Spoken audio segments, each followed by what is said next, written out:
Years back, I'd bought a red 1966 Chevrolet Chevelle SS 396, and while it had needed a complete overhaul, bumper to bumper, I'd fixed her up all by myself, damn proud of how she turned out. I changed the color to black and poured my heart and soul into every detail.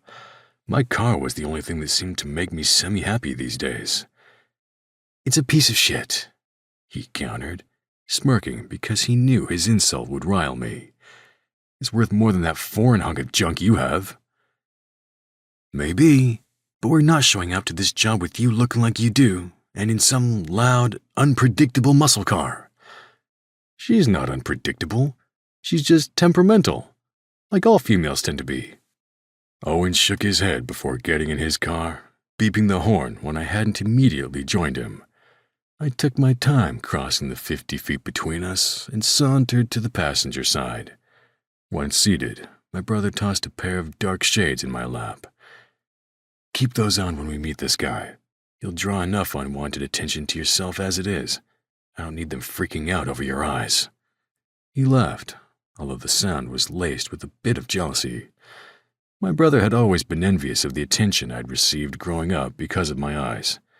I had what was referred to as heterochromia iridium, 2 different colored eyes. My right one was a medium shade of blue, and my left one was amber in color. I had a piercing gaze, as my mother would often tell me. "Green is not a good look on you, brother." "Neither is red, which is why I don't wear either." "It's too early in the day to try and decipher your coded bullshit." I leaned my head against the headrest and closed my eyes, the sunglasses he'd thrown at me still in my lap.